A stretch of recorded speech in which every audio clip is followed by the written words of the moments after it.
la puerta.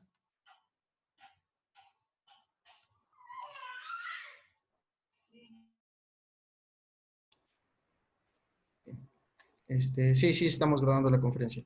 Ok, entonces, en función de que uno de estos cuatro fallen, todos los demás o todo el movimiento tendrá un colapso, ¿sale? Si falla el sistema muscular, habrá una alteración en el sistema nervioso central. Si falla parte del sistema dinámico, como un ligamento, como un tendón, habrá falla en un sistema de sostén o en un sistema nervioso central, ¿sale? Eso es lo que nos dice este modelo cinesiológico. Ahora, hay un quinto elemento. Este elemento es el sistema psicológico. Como todos sabemos, tanto en el ámbito deportivo como en el ámbito geriátrico, como en el ámbito ortopédico, neurológico, el elemento psicológico juega un papel muy importante y que a veces muchos terapeutas jugamos ese papel, ¿no? También de psicólogo. El hecho de que nuestro paciente tenga estrés, tenga depresión, tenga ansiedad, eh, Marlene Pérez, si no puedo escuchar nada.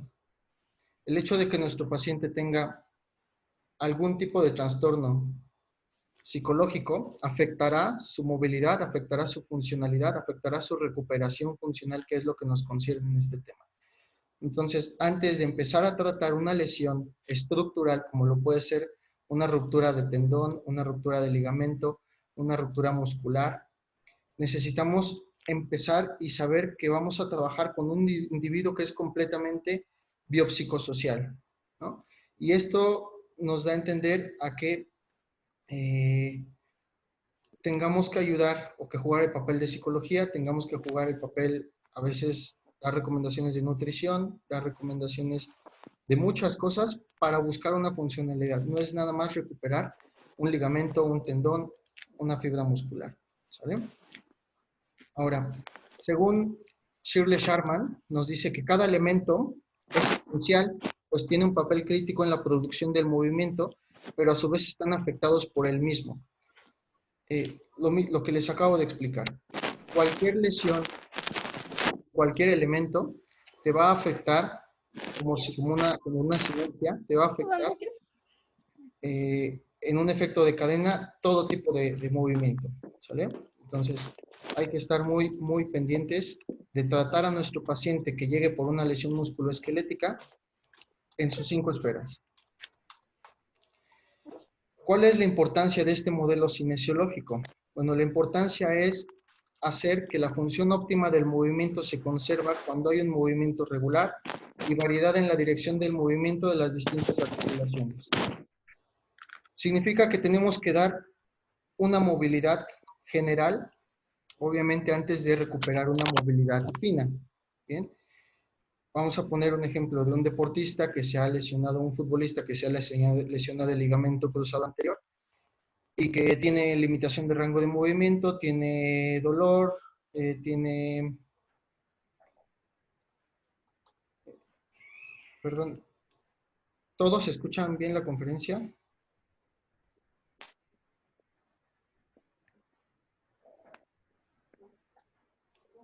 Sí. ¿Sí? Hay algunos que no. Bueno, seguimos. Yo no puedo hacer mucho desde aquí. Entonces, nos dice, por ejemplo, McGill, 20 minutos en una posición de flexión permanente provoca una deformación progresiva de tejidos blandos. En esta parte necesitamos devolverle a nuestro paciente una movilidad gruesa, cualquier tipo de movilidad, antes de pedir una movilidad fina, evidentemente, en el caso de un futbolista que se ha volado un ligamento, antes de pedir que me haga una sentadilla, por ejemplo, tengo que recuperar completo rango de movimiento, ¿sale? Ahora, el segundo modelo cinesiopatológico es algo contrario al modelo cinesiológico. Este modelo cinesiopatológico nos dice, que va a estudiar la anatomía y la fisiología con la relación de movimientos anómalos. Es decir, nos va a tratar de explicar por qué el individuo se lesiona. El futbolista se ha volado el ligamento cruzado anterior. porque su cuerpo no fue capaz de aceptar o de asimilar un exceso de energía que ha llegado hacia él, o el futbolista se lesionó el ligamento cruzado anterior porque su cuerpo no estaba preparado para poder absorber la cantidad de energía, o ya tenía una lesión previa y esperaba que algo la desencadenara, ¿no? Esto es algo así como, ¿qué fue primero, el huevo o la gallina? Bien, este modelo postula que a través de los cambios en los integrantes esqueléticos se dan también cambios en los integrantes neurológicos, biomecánicos, cardiopulmonares y metabólicos. En el entendido de que, si seguimos en el mismo ejemplo, el futbolista se lesionó el ligamento cruzado anterior por un exceso de energía, o el futbolista se lesionó el ligamento cruzado anterior porque la vía de conducción neuronal tenía algún tipo de daño y entonces, repito, estaba esperando un estímulo para que se generara la lesión. Bien, ahí ya nos sacamos un poco de contexto de que una lesión musculoesquelética es una lesión completamente estructural. Nos apartamos casi siempre de entender que el cuerpo funciona como una integridad, de entender que el cuerpo se va a regir por un sistema nervioso central que será la cabeza, que será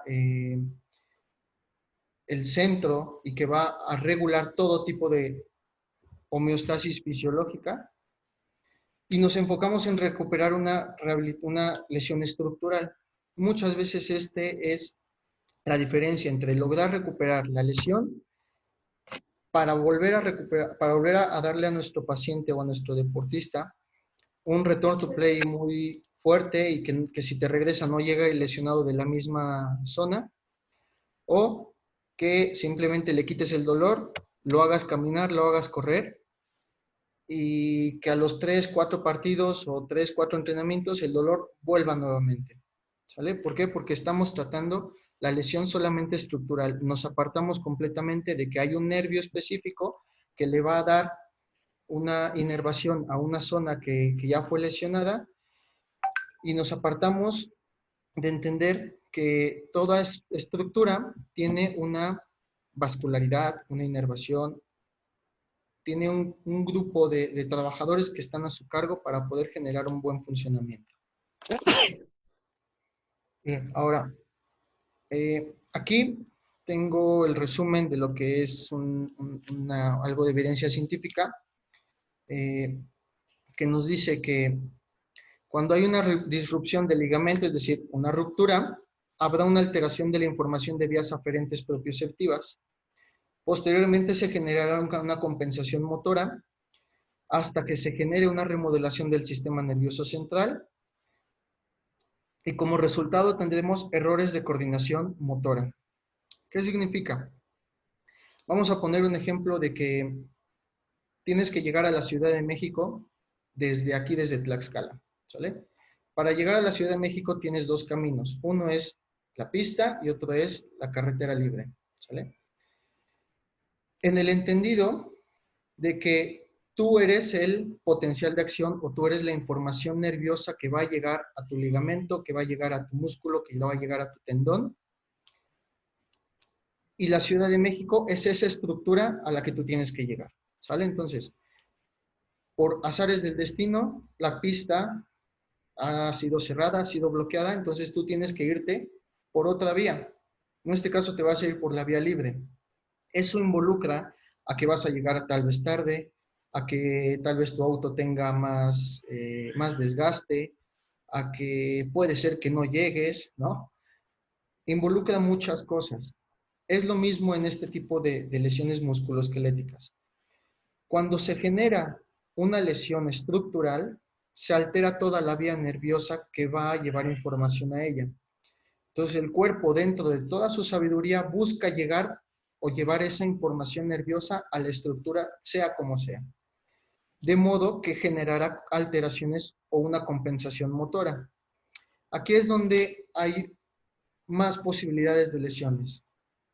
El individuo altera o cambia su biomecánica de la marcha, ahora empieza a sobrecargar más los isquiotibiales, o empieza a sobrecargar más el cuádriceps, o empieza a sobrecargar más alguna musculatura antagónica, y entonces el sistema nervioso central dice, ok, tengo que ver cómo hacerle para que mi ser humano pueda seguir caminando. Ahí es donde remodela su sistema nervioso central. Remodela, no trata de recuperar nuevamente la vía por la cual el estímulo viajaba. Remodela y busca una solución, ¿sale? Entonces, nuestro trabajo como fisioterapeutas es darle esa solución a esa parte del sistema nervioso central que ha sido dañado o que ha sido alterado funcionalmente. ¿Para qué? Para evitar errores de coordinación motora. Si nosotros no hacemos esto, si nosotros no recuperamos esta vía de información neurológica o este tag nervioso, este tag neurológico, entonces el paciente o el individuo tendrá errores de coordinación que te llevarán a lesión tras lesión, tras lesión, tras lesión. ¿Bien? Entonces, debido a esto, nos dice Kadowaki que estudios futuros deben centrarse en la rehabilitación para la reeducación del sistema nervioso en lugar de centrarse únicamente en la función neuromuscular periférica. No solamente podemos ser fisioterapeutas que te traten una lesión de ligamento ahí estructural, una lesión de tendón, una lesión muscular. Bien, tenemos que ver cómo poder recuperar esa vía nerviosa, ese tag neuronal, para poder mejorar la funcionalidad y para poder mejorar o aumentar el rendimiento en un deportivo en el caso de que lo sea. Bien, ahora, este modelo cinesiopatológico nos dice que tanto la base, como el sistema modulador, como el sistema biomecánico, como el sistema de sostén, pueden tener una anomalía y al hacer una alteración, pueden alterar tu movimiento, te van a dar una limitación funcional y te van a llevar a la discapacidad. O bien, la discapacidad te va a llevar a una alteración de todos estos sistemas. Bien, repito, esto es algo así como que, ¿qué fue primero, el huevo o la gallina? No lo sabemos. ¿Qué es primero? Que tu cuerpo no está adaptado para absorber una energía o que la energía es mayor que tu cuerpo y entonces te va a generar la lesión. Bien, entonces desde aquí nosotros nos tenemos que empezar a pensar en un método preventivo. ¿Cómo prevenir una lesión musculoesquelética? Bueno, pues trabajando directamente con el sistema nervioso central para poder ejecutar una mejor funcionalidad del sistema muscular. Ahora, en esta parte, este es un estudio que le hicieron a 10 futbolistas de género femenino. Lo que hicieron fue estudiarlas mediante resonancias magnéticas funcionales y ver su actividad cerebral.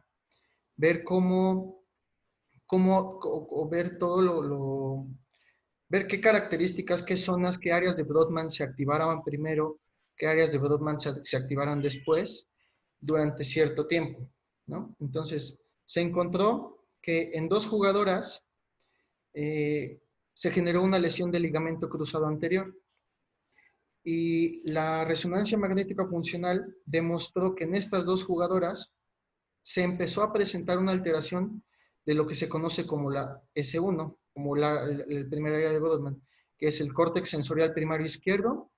Hubo una debilidad, hubo una disminución o una inhibición, y en el lóbulo posterior derecho del cerebelo. Esto significa que, o esto nos abre una ventana de posibilidades y nos confirma que una lesión musculoesquelética se puede presentar cuando tu sistema nervioso central tiene una alteración que está llevando hacia el sistema nervioso periférico otra alteración. Bien, entonces nos dice que una menor, esto fue lo que se demostró en este estudio, que una menor conectividad entre S1 y el cerebelo afectan directamente al control sensorio-motor de la rodilla y la deja en una situación de vulnerabilidad. Entonces, este estudio se torna un poco importante porque hasta ese momento, que este estudio es de 2017, solamente se habían observado cambios neuroplásticos cerebrales una vez que se había producido la lesión. Es decir, hoy 12 de mayo yo me lesiono y a partir de ese momento yo ya empiezo a tener cambios neuroplásticos en mi cerebro. Este estudio demuestra lo contrario, demuestra que primero hay un cambio neuroplástico en tu cerebro y te deja vulnerable para que tú puedas tener una lesión. Entonces, aquí en lo que a mí o en lo que a algunos de nosotros, en la mayoría, nos concierne en cuanto a la rehabilitación deportiva, nos dice que no solamente tengo que prevenir fortaleciendo, no solamente tengo que prevenir, aunque sea en menor medida, realizando estiramiento muscular, realizando algún otro tipo de ejercicio terapéutico, sino que tengo que ver cómo logro estimular el sistema nervioso periférico y el sistema nervioso central. ¿Para qué? Para que cuando ellos empiecen a tener una diferencia o una alteración, mi paciente o mi deportista no tenga esa vulnerabilidad de lesión. ¿Sale?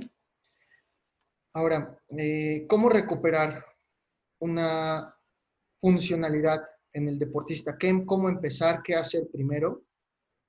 Entendiendo que es cualquier tipo de lesión, ¿sale? Y esto se los comparto de manera personal. Yo llevo esta información teórica, la he llevado a un paciente con esquizofrenia catatónica que ha presentado catatonia muscular y que perdió completamente movimiento y funcionalidad, ¿no? Yo esta información teórica la llevo a la práctica con él y hemos tenido muy buenos resultados. A un año de empezar a trabajar con él, de tenerlo completamente en cama, completamente rígido o en catatonia muscular, ahora mi paciente ya se puede sentar casi por él mismo, ya puede levantar cadera o pelvis para que le ayuden al vestido para meterle el pants o cambiarle el pañal, lo que sea, o ayudar a la higiene. Entonces, no solamente este ejemplo o esta información la pueden ocupar para una lesión musculoesquelética. Si logramos entender su base, la podemos ocupar en múltiples pacientes. Bien, entonces, lo primero que tenemos que hacer para recuperar la funcionalidad del deportista o del paciente y mandarlo o darle una, eh,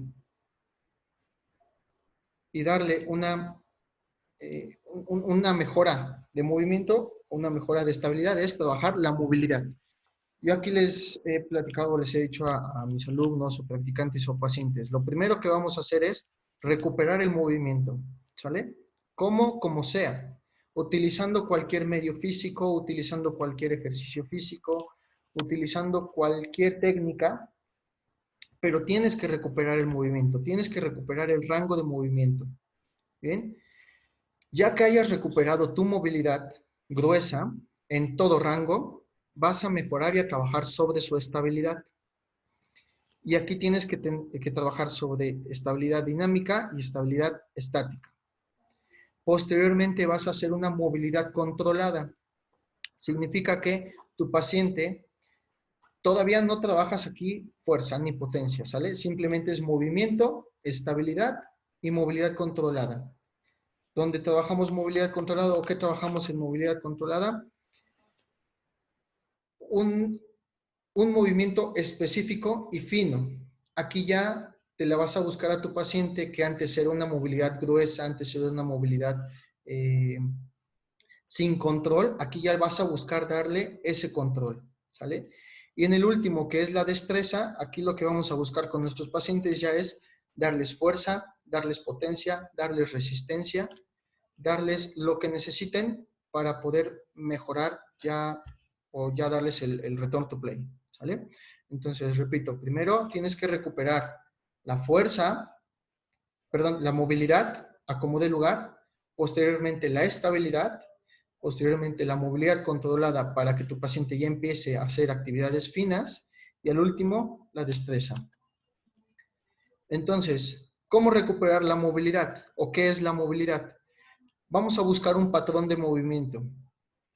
Y este patrón de movimiento será el resultado de la interacción dinámica de subsistemas que se organizan con respecto a las demandas de la tarea específica. ¿Qué sistemas vas a utilizar para buscar un patrón de movimiento? En la primera diapositiva se los dije. Sistema muscular, sistema dinámico, sistema de soporte y sistema cardíaco, respiratorio, metabólico. ¿Sale? Sistema nervioso central, que va a ser tu eje, y el quinto elemento, que es la psicología. Todo esto tú lo tienes que buscar y que trabajar en tu paciente para poder devolverle una movilidad 100%. Bien, ahora, después, buscando la estabilidad, le vas a buscar primero la estabilidad estática. ¿Qué es la estabilidad estática? Pues es la capacidad de un sujeto de mantenerse sobre una base estable mientras realiza mínimos movimientos compensatorios. Aquí puedes trabajar ejercicios de cadena cinética cerrada, puedes trabajar propiocepción, ya la estás trabajando aquí, puedes trabajar equilibrio, puedes trabajar eh, actividades yendo ya un poco más a la afinidad de tu movimiento, pero que no salga solamente o que no salga todavía de lo que es una estabilidad. Posteriormente vas a avanzar a la estabilidad dinámica. Aquí vas a buscar que tu individuo mantenga la estabilidad mientras se pasa de un estado dinámico a un estado estático.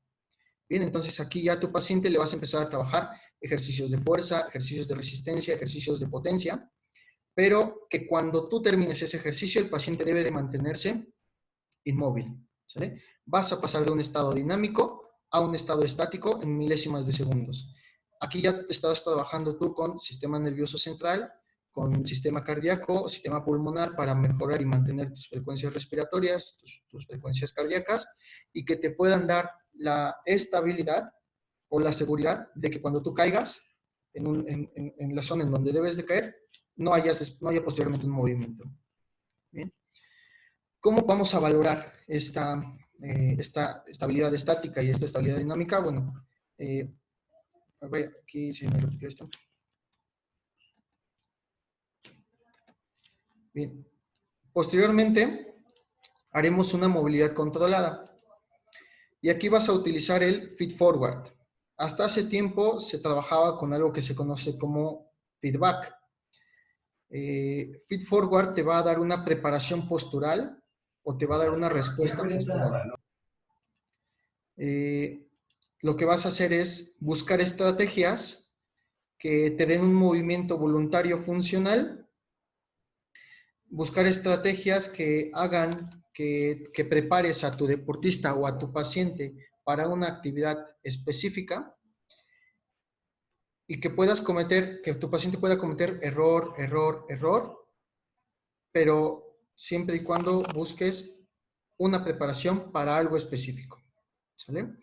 Por ejemplo, en esta imagen del individuo sobre la pelota, sobre la fitness ball, es el ejemplo de un nadador que está preparándose mediante feed forward para la natación antes de entrar a su medio acuático. Tiene una base inestable, que es el agua, que también se puede considerar como una base inestable. Tiene dos ligas que están ancladas a una barra sueca y que empieza a generar movimiento de uno, de otro brazo y también con extremidades inferiores, sin perder el control del core. Enfermeras generales. Eso significa que tu paciente lo vas a empezar a preparar antes de meterlo a su actividad o a su medio deportivo. En esta de abajo tenemos el ejemplo de un motociclista que también se está preparando antes de entrar a su actividad o a su medio, mediante una base inestable, como son también las fitness ball. Aquí el terapeuta o el preparador físico puede hacer cualquier cambio de dirección y el deportista no tiene que tener una alteración o una movilidad en su centro. ¿Por qué? Porque si él pierde la movilidad o si pierde la estabilidad en su zona centro o en su zona core, pues va a perder toda la estabilidad y movilidad en sus extremidades. Y aquí el tercer ejemplo, un futbolista trabajando con Bosum, que es una herramienta magnífica para trabajar estabilidad, propiocepción, equilibrio, fuerza, en donde le vas a empezar ya a meter su gesto deportivo, tratando de quitarle o quitándole una base estática y que va a cambiar por completo su base de sustentación. ¿Bien? Ahora, es importante recordar que justo antes de que la carga llegue a la articulación, se va a producir una integración sensorial y planificación motora compleja que responde con la mayor precisión a la carga impuesta. Significa que en el ejemplo de un salto, en el ejemplo de cualquier actividad deportiva, antes de que tu paciente caiga a piso o antes de que tu deportista tenga contacto con el balón, tenga contacto con incluso en el béisbol, el bate de béisbol tenga contacto con la pelota. Antes de que pase eso, el sistema nervioso central ya mandó una señal, ya mandó una información, se sabe que hasta 200 milisegundos antes, de saber con cuánta fuerza va a responder ante la presión que esta carga le va a generar. Esto es importantísimo porque significa que el individuo tiene, o que el ser humano poseemos la capacidad de predecir con qué potencia vamos a caer en una zona, o de predecir con cuánta fuerza o cuánta fuerza va a ser la que mi cuerpo va a absorber. Ahora, si mi cerebro es incapaz de negociar debido a las condiciones del entorno, que seguramente que en la mayoría de los deportes o en la mayoría de las situaciones son cambiantes, se va a producir una pérdida de control neuromuscular que afectará la estabilidad dinámica del individuo. Entonces, lo que tenemos que trabajar para empezar a recuperar una lesión musculoesquelética y darle funcionalidad es 100% trabajar con el sistema nervioso central para mejorar esta integración sensorial y que mi sistema nervioso central pueda planificar con mucha más afinidad cuánta fuerza va a ser la que él debe demandar para poder absorber la energía que va a recibir mi cuerpo. Espero me haya dado a entender en esto. Al último vamos a buscar o buscamos lo que es la destreza, que es la capacidad del individuo de ser eficiente en una actividad determinada. Aquí ya le vamos o ya metemos a nuestro paciente a su medio completamente aislado y buscamos ya trabajar específicamente trabajo de fuerza, trabajo de potencia, trabajo de resistencia, que te va a dar una recuperación ya como tal funcional, un posible return to play o una posible retorno a tu actividad. Bien. Nos quedan 3 minutos. 3 minutos. ¿Les parece si abrimos una nueva sesión o si iniciamos una nueva sesión para la parte para finalizar y para la parte de preguntas? ¿Sí? Ok. Bueno, entonces finalizo esta sesión y aperturo una nueva para para finalizar y la parte de preguntas. Bien. Nos vemos en unos segundos.